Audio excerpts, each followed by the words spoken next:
श्रीगुरुभ्यो नमः। हरिः ओम्। शुक्लाम्बरधरो विष्णुं शशिवर्णं चतुर्भुजं प्रसन्नवदनं ध्यायेत् सर्वविघ्नोपशान्तये। गुरुर्ब्रह्मा गुरुर्विष्णु गुरुदेवो महेश्वरः गुरुसाक्षात् परब्रह्मं तस्मै श्रीगुरवे नमः। सरस्वती नमस्तुभ्यं वरदे कामरूपिणि विद्यारम्भं करिष्यामि सिद्धिर्भवतु मे सदा। ध्यानं पीताम्बरं करविराजितशङ्खचक्रकौमोदकी सरसिजन् करुणासमुद्रं राधा सहायमतिसुन्दरमन्दहासं वातालयेशमनिशं हृदि भावयामि। ॐ नमो भगवते वासुदेवाय। ॐ श्रीकृष्णाय परब्रह्मणे नमः। अथ श्रीमन्नारायणीयं प्रथमं दशकं श्रीभगवन्महिमानुरूपवर्णनम्। सान्द्रानन्दावबोधात्मकमनुपमितं कालदेशाविधिभ्यां निर्मुक्तं नित्यमुक्तं निगमशतसहस्रेण निर्भास्यमानम्। अस्पष्टं दृष्टमात्रे पुनरुरुपुरुषादात्मकं ब्रह्मतत्त्वं तत्तावद्भाति साक्षात् गुरुपवनपुरे हन्तभाग्यं जनानाम्। एवं दुर्लभ्य वस्तुन्यपि सुलभतया हस्तलब्धे यदन्यत् तन्वा वाचा धिया वा भजति बत जनः क्षुद्रतैव स्फुटेयम्। एते तावद्वयन्तु स्थिरतरमनसा विश्वपीडापहत्यै निःशेषात्मानमेनं गुरुपवनपुराधीशमेवाश्रयमः। सत्यैयत्तत्पराभ्यामपरिकलनतो निर्मलं तेन तावत् भूतैर्भूतेन्द्रियस्तै वपुरिति बहुशः श्रूयते वयासवाक्यम्। तत् स्वच्छत्वद्यद्दच्चादित परसुखचिद्गर्भनिर्भासरूपं तस्मिन् धन्या रमन्ते श्रुतिमतिमधुरे सुग्रहे विग्रहे ते। निष्कम्पे नित्यपूर्णे निरवधि परमानन्दपीयूषरूपे निर्लीनानेकमुक्तावळि सुभगतमे निर्मल ब्रह्म सिन्धो। कल्लोलोलासतुल्यं खलु विमलतरं सत्यमाहुस्तदात्मा कास्मोन्नो निष्कलस्त्वं सकल इति वचस्त्वत्कलास्वेव भूमन्। निर्वापारोऽपि निष्कारणमजभजसे यत्क्रियामीक्षणाख्यां तेनैवोदेति लीनां प्रकृतिरसति कल्पादिकाले। तस्यासं शुद्धमंसं कमतितमतिरोधायकं सत्वरूपं सत्वं धृत्वा ददासि स्वमहिम विभवाकुण्ठ वैकुण्ठरूपम्।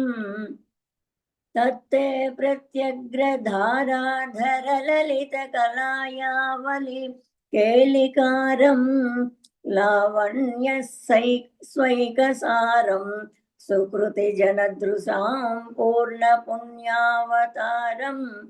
लक्ष्मीनिःशङ्कलीला निलयनममृतस्य तस्यन्दसन्दोहमन्तः सिञ्चत्सञ्चिन्तकानां वपुरनुकलये मारुतागारनाथ।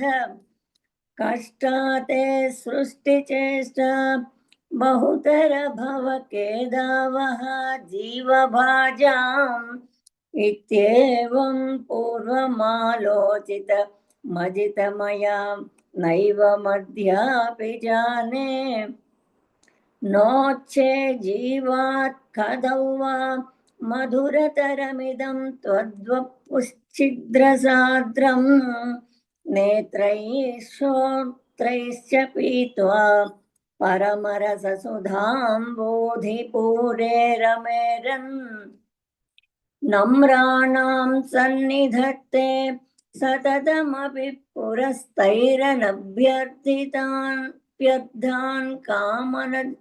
कामनजस्रं वितरति परमानन्दसान्द्रान् गतिं च इत्थन्निःशेषलभ्यो निरवधिकफलः पारिजातो हरे त्वम् क्षुद्रन्तं चक्रवाटी द्रुममभिलषिते व्यर्थमर्धिव्रजोऽयम् कारुण्यात् कामममन्यन् ददति खलु परे स्वात्मदस्तौ विशेषात् ऐश्वर्याधीशतेन्ये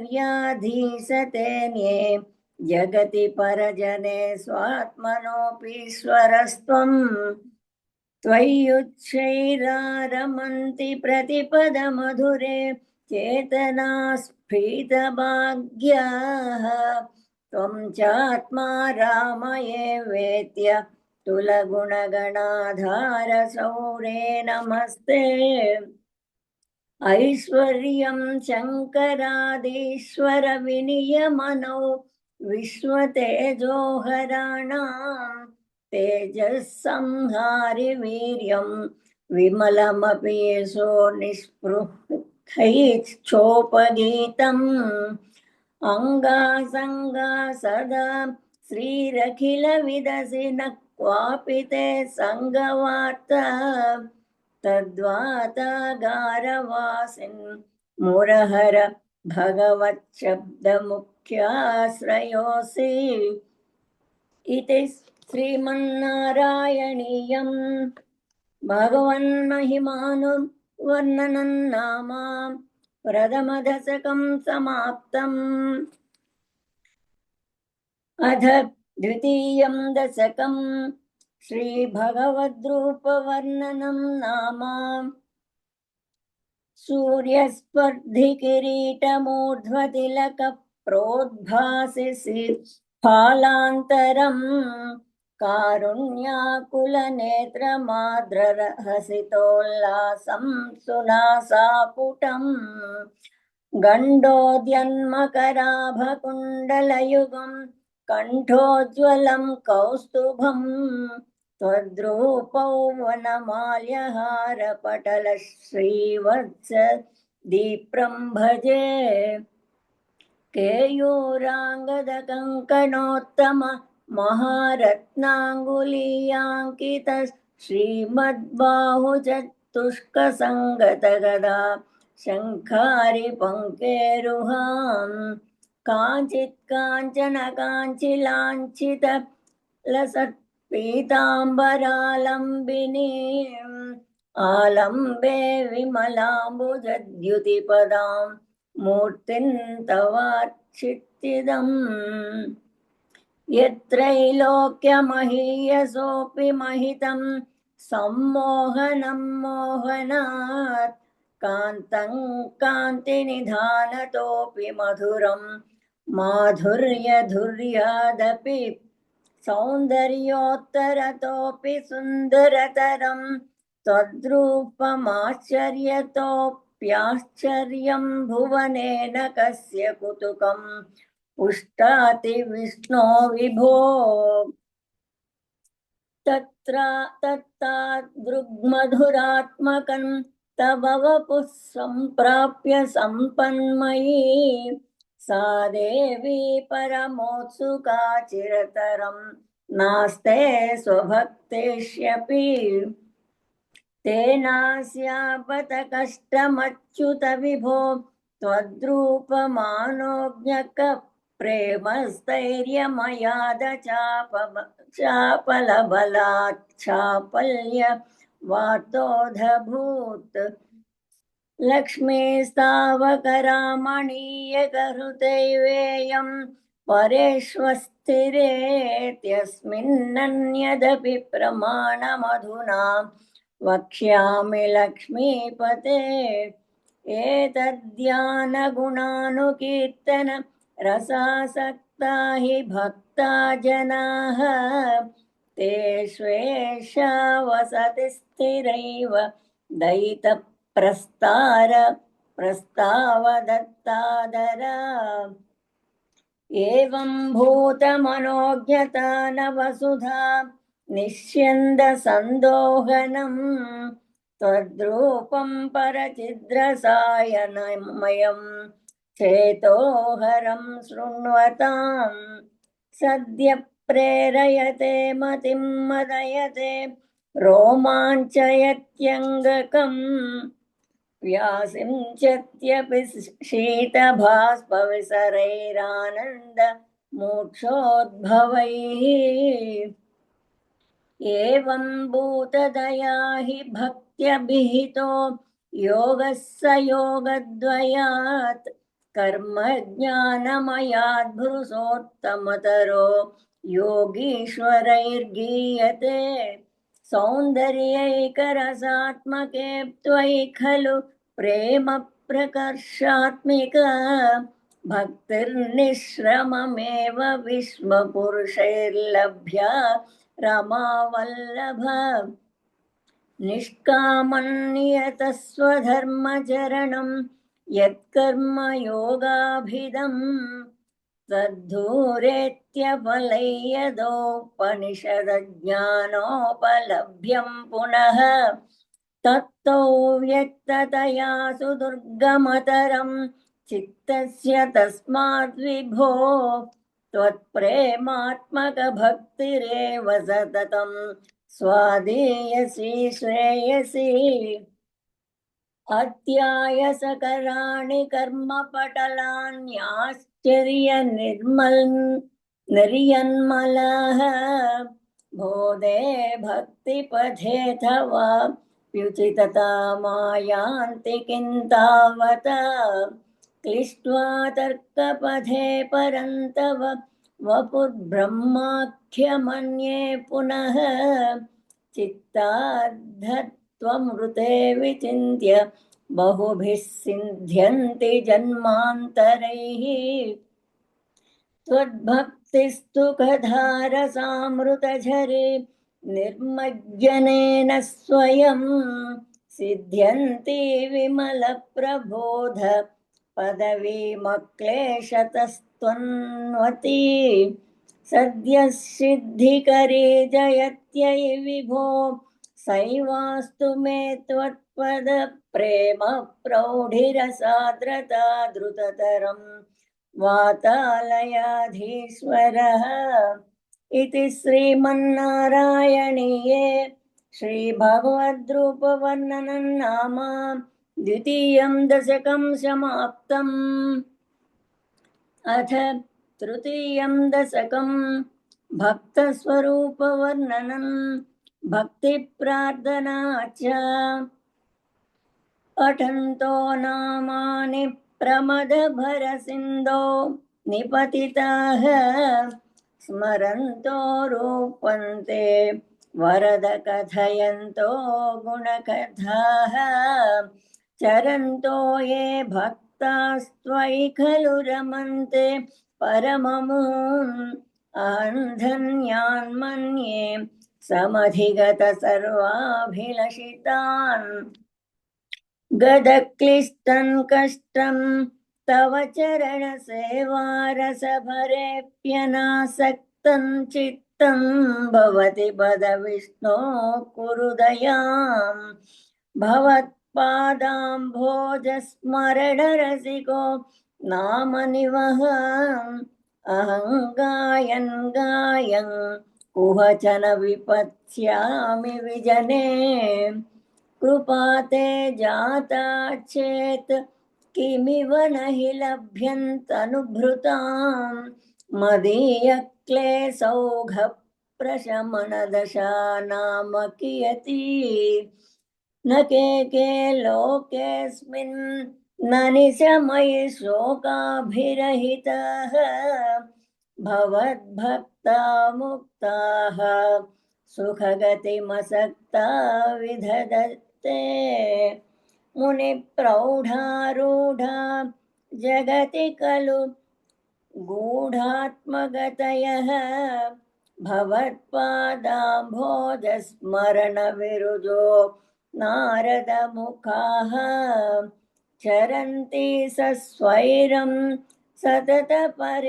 निर्भातपरिचित् सदानन्दद्वैत प्रसरपरिमग्ना किमपरम् भवद्भक्तिस्फीता भवतु मम शैव प्रशमयेत् अशेषक्लेशौघन्न खलु हृदि सन्देहकणिका न चेत् ध्यासोऽस्योक्तिस्तव च वचनं नैगमवचः भवन्मिथ्यारध्या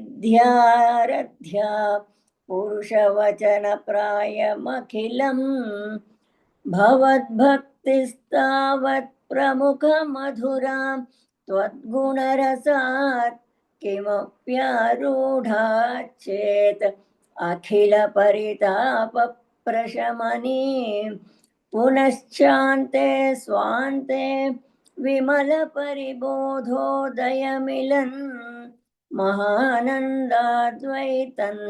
दिशति किमतः प्रार्थ्यमपरम् विधूय क्लेशान् मे कुरु चरणयुग्मन् धृतरसं भवक्षेत्रप्राप्तौ करमपि च ते पूजनविधौ भवन्मूर्त्यालोके नयनमधते पादतुलसी परिघ्राणे घ्राणं श्रवणमपि ते चारुचरिते प्रभूतादिव्यादि प्रसभचलिते मामकहृदि त्वदीयन्तद्रूपं परमसुखचिद्रूपमुदीयात् उदञ्चद्रोमाञ्चो गलितबहुहर्षाश्रुनिवहः यथा विस्मर्यासं दुरुपशमपीडा परिभवान् मरुद्देहाधीश त्वयि खलु पराञ्चोऽपि सुखिनः भवस्नेही सोऽहं सुबहु परितप्ये च किमिदम् अकीर्तिस्ते मा भूद्वरदगदभारं प्रशमयन् भवद्भक्तोत्तं सं झटिति कुरु मां कंसदमन किमुक्तैर्भूयोभिस्तव हि करुणा यावदुदयात् अहन्तावद्धेव प्रहितविधार्थ प्रलपितः पुरक्लुप्ते पादे तव नेष्यामि दिवसां यदा शक्तिं व्यक्तं नुतिर्निषेवा विरचयन्